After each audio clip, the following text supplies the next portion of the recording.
ETF index mutual funds నేర్చుకుని stock మార్కెట్లో రాణించాలనుకుంటున్నారా? వెంటనే ఈ నెంబర్కి కాల్ చేయండి. హలో నమస్తే, వెల్కమ్ టు సుమన్ టీవీ. ప్రస్తుతం మనతో పాటు స్టూడియోలో రామ్ మెట్టు గారు ఉన్నారు. Motivational speaker and personality development coach. వీరితో ఈరోజు కొన్ని విషయాల గురించి మనం డిస్కస్ చేద్దాం. హలో అండి రామ్ గారు, నమస్తే. నమస్తే అండి. సో మనం మామూలుగా హస్బెండ్ వైఫ్ రిలేషన్షిప్ ఎలా ఉండాలి, లేదంటే వాళ్ళు లాంగ్ లాస్ట్ గా రిలేషన్షిప్ మెయింటైన్ చేయాలంటే ఎలాంటి జాగ్రత్తలు తీసుకోవాలనే వాటి గురించి మాట్లాడుతూ ఉంటాం. బట్ మెయిన్ గా మనం ఎక్కువ సార్లు మనం మర్చిపోతూ ఉంటాం. లైక్ అంటే కిడ్స్ కూడా మన ఫ్యామిలీలో one of the part. So మనం చేసే యాక్షన్స్ అంటే లైక్ హస్బెండ్ వైఫ్ చేసే యాక్షన్స్ కానీ, వాళ్ళ రిలేషన్షిప్ కానీ, వాళ్ళు ఉండే పద్ధతి కానీ మన పిల్లల పట్ల సైకలాజికల్గా ఎలా ప్రభావితం చూపిస్తుందని మీరు అంటారా? It's very good topic to discuss అండి. ఎందుకంటే చాలా మంది పేరెంట్స్ తెలియక వాళ్ళ పిల్లల ముందు ఎన్నో మిస్టేక్స్ చేస్తూ ఉంటారు.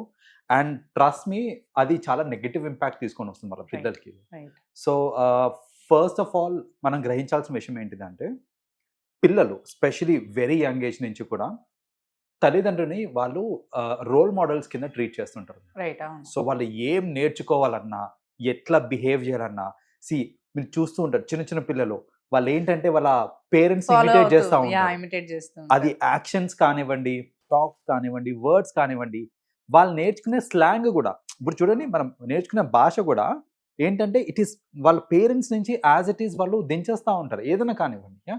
సో బేసిక్గా ఏంటంటే దే టెన్ టు కాపీ, వాళ్ళ పేరెంట్స్ని కాపీ చేస్తూ ఉంటారు. వాళ్ళు తెలుసో తెలియకో వాళ్ళు రోల్ మోడల్స్ లాగా బిహేవ్ చేస్తూ ఉంటారు పేరెంట్స్. మీరు రోల్ మోడల్స్ అయినప్పుడు ఖచ్చితంగా మీ behaviour in front of people, అది కూడా at a very young age చాలా జాగ్రత్తగా ఉండాలండి మనం.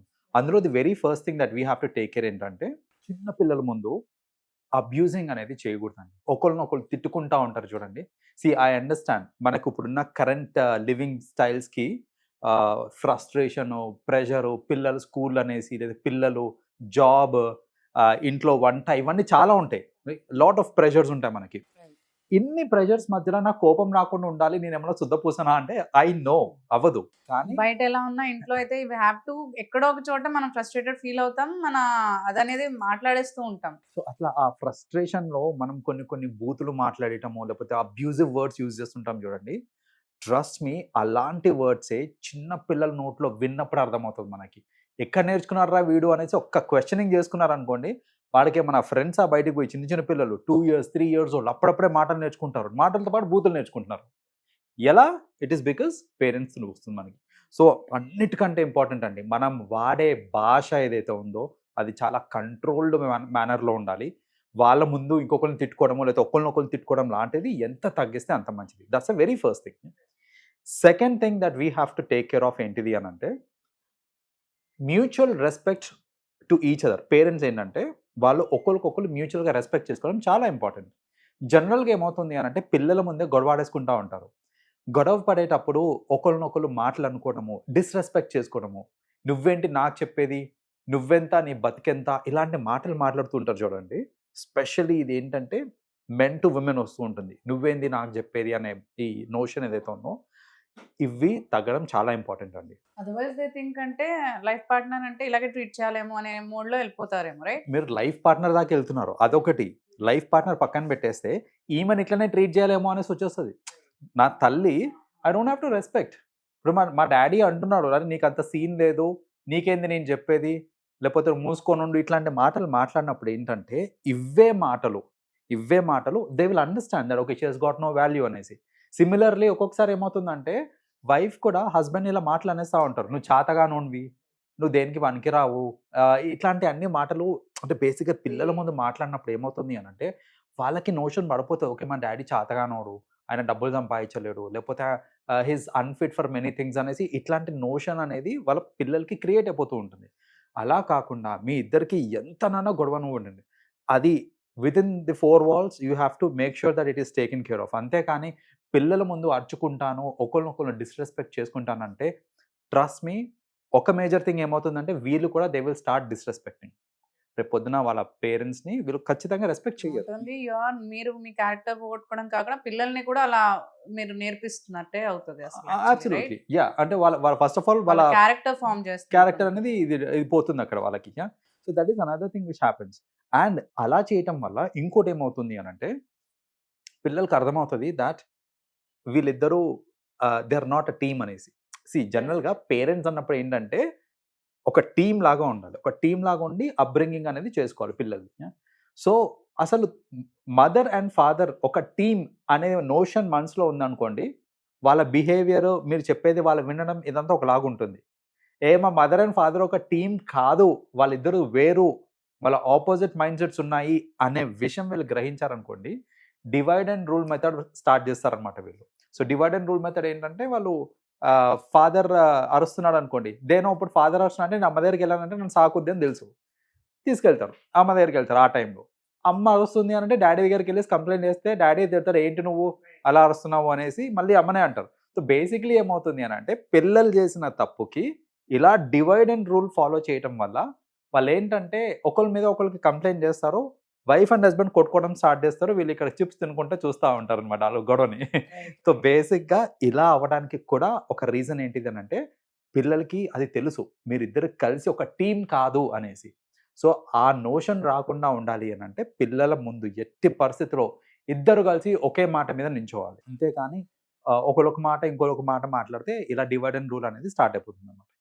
అండ్ పిల్లల దగ్గర especially at a very young age, 2 years old 3 years old ఈ ఏజ్లో ఉన్నప్పుడు ఇంకొక మేజర్ మిస్టేక్ ఏం చేస్తారు పిల్లలు, పేరెంట్స్ అని అంటే, నీకు అమ్మ ఇష్టమా నాన్న ఇష్టమా, నీకు నాన్నమ్మ ఇష్టమా తాత ఇష్టమా ఎవరు ఇష్టమా, రైట్? సో ఇలా ఈ క్వశ్చన్స్ అడుగుతారు చూడండి. క్వశ్చన్ అడిగి వాడు నాకు నాన్న ఇష్టం అనగానే మురిసిపోయి, లేకపోతే అమ్మ ఇష్టం అనగా మురిసిపోయి మళ్ళీ అందరి ముందు చెప్పిస్తారు. ఇప్పుడు అమ్మ ఇష్టం అనగానే అమ్మ ఏం చేస్తుంది, గ్రాండ్ పేరెంట్స్ ముందుకు తీసుకెళ్ళి సేమ్ క్వశ్చన్ అడుగుతుంది, నీకు ఎవరు ఇష్టమో అనేసి. నాకు అమ్మ ఇష్టమో, మురిసిపోవడం.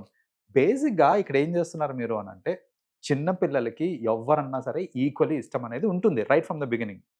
మీరు క్రియేట్ చేస్తున్నారు ఇది, నీకు అమ్మ ఇష్టమా నాన్న ఇష్టమా అనేసి. అంటే ఫస్ట్ నాన్న అన్నాడు అనుకోండి, నీకు అమ్మ అంటే ఇష్టం లేదా అంటే ఇష్టం అంటే, ఎవరు ఇష్టం అంటే అంటే slowly you are moulding it. So అలా ఏంటంటే మీరు ప్రెషరైజ్ చేస్తున్నారు మీ కిడ్స్ని. లైక్ నీ వ్యూస్ ఎట్లా ఉండాలి, నీ థాట్స్ ఎట్లా ఉండాలి, ఇద్దరు సమానం కాదు అని మీరే చెప్తున్నారు అక్కడ, రైట్? ఇప్పుడు అమ్మ ఇష్టమా నాన్న ఇష్టం అంటే ఇద్దరు సమానం కాదా అనే క్వశ్చన్ అంటే అనేది మీరే ఎంప్లాయ్ చేస్తున్నట్టు కదా ఇక్కడ. సో ఇలాంటి క్వశ్చన్స్ కూడా మనము పిల్లల ముందు అడగకూడదు.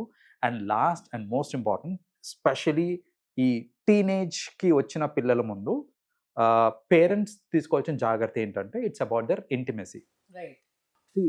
జనరల్గా ఏంటంటే, ఎస్ వైఫ్ అండ్ హస్బెండ్ అనగానే వాళ్ళ మధ్యలో ఎంతో కొంత ఇంటిమెసీ, ఆ రిలేషన్షిప్ అనేది ఉంటుంది. It is natural and normal to be like a couple.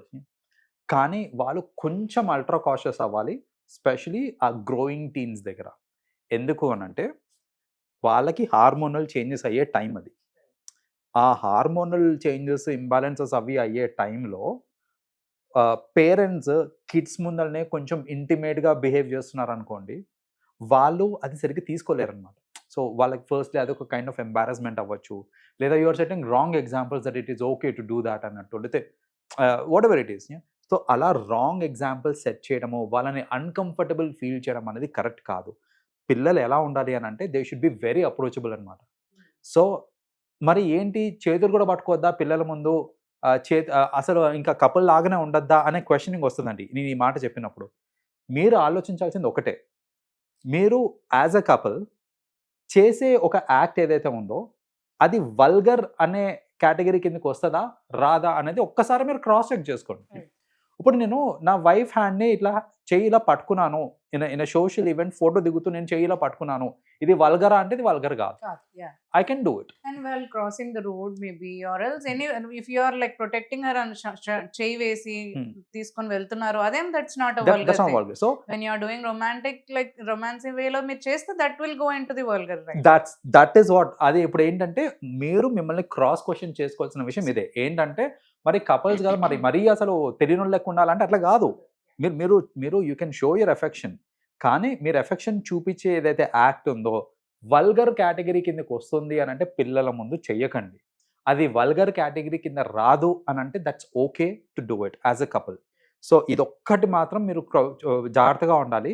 Because అది వల్గర్ కేటగిరీ కిందకి వస్తుంది, but you're doing it in front of your kids అని అంటే ఖచ్చితంగా వాళ్ళకి అది ఒక ఇమోషనల్ సైకలాజికల్ ఇంపాక్ట్ అనేది పడుతుంది అనమాట.